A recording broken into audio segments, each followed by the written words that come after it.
আপনি বা আমি, আমরা যাই হই না কেন, মুসলিম মানুষ হলে কিন্তু গরুর মাংস, গরুর ভুঁড়ি, গরুর পা এগুলো আমাদের সবারই অনেক পছন্দ। আমারও ঠিক তাই ছিল, আমিও রান্না করেছিলাম যে গরুর ভুঁড়ি রান্না করব, আর কোনো কিছু রান্না করব না। তারপরে কি হলো, মেহমান হঠাৎ করে ফোন দিয়ে বলতেছে বাসায় আসবে।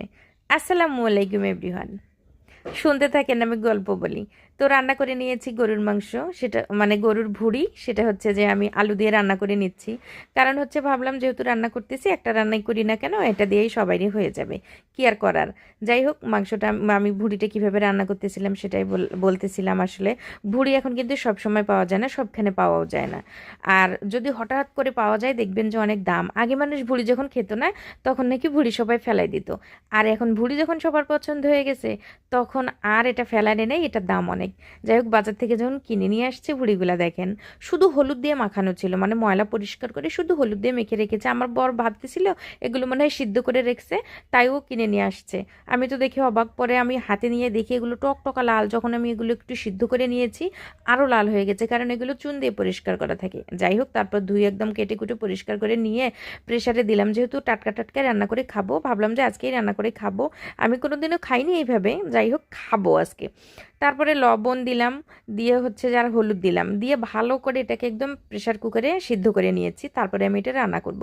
তো রান্না করতে গিয়ে দেখি আমার রসুন বাটা শেষ হয়ে গেছে, আর আমার কাছে তো একটা ঝটপট রসুন বাটা আছে, তো রসুন কেটে নিয়ে তারপরে আমি এটাতে ঝটপট করে বেটে নিলাম। তারপরে এই দেখেন, আমার ভুঁড়িগুলাতে আমি সব মশলা দিয়েছি, লবণ হলুদ ওদের তো আগে দিয়েছিলাম, জিরের গুঁড়া, ধনিয়ার গুঁড়া, লাল মরিচের গুঁড়া, তারপরে হচ্ছে আদা বাটা, রসুন বাটা, গরম মশলার গুঁড়া, হচ্ছে মরিচের গুঁড়া, তারপর সর্বশেষে আমি এখানে দিয়ে দিচ্ছি তেল, যেটা লাগে আর কি। তেল দিয়ে দিলাম।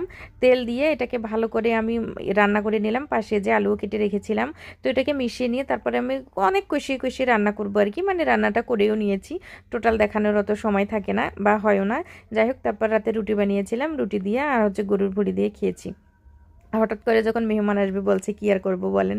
তো ভাগ্যিস ফ্রিজে হচ্ছে মাছ ছিল আর হাঁসের মাংস ছিল। আর মেহমান যেহেতু আমার সনাতন ধর্মী ছিল, সেখানে আমার কিছু করার ছিল না, তাই আমি এটা করেছি আর কি। তারপরে আমি হাঁসটা বের করে খুব মানে সব মশলাপাতি দিয়ে হাত দিয়ে মাখিয়ে একদম ভালো করে রান্না করে নিয়েছি, কষিয়ে কষিয়ে রান্না করে খাওয়া দাওয়া শেষ করে আমরা একটু ঘুরতে গিয়েছিলাম। এদিকে হচ্ছে আমরা যেখানে থাকি একদম বর্ডারের কাছাকাছি থাকি, তো ভাবলাম যে ওই বৌদিকে একটু বর্ডার দেখে নিয়ে এসে, তো দেখতে গেলাম এই নদীটাই হচ্ছে আসল। এই নদীটাই হচ্ছে যে মানে বাংলাদেশ আর ভারতকে আলাদা করে রেখেছে। হ্যাঁ, শুধু মানে এখন তো পানি নেই, এখন তো শুধু চর হয়ে আছে, দেখেন বালু। আর আমার বাচ্চারা দৌড়ে দৌড়ে যাচ্ছিল, বলতেছিল যে ওই পাশে ইন্ডিয়া, ওই পাশে ইন্ডিয়া, মাম্মাম একটু যাব।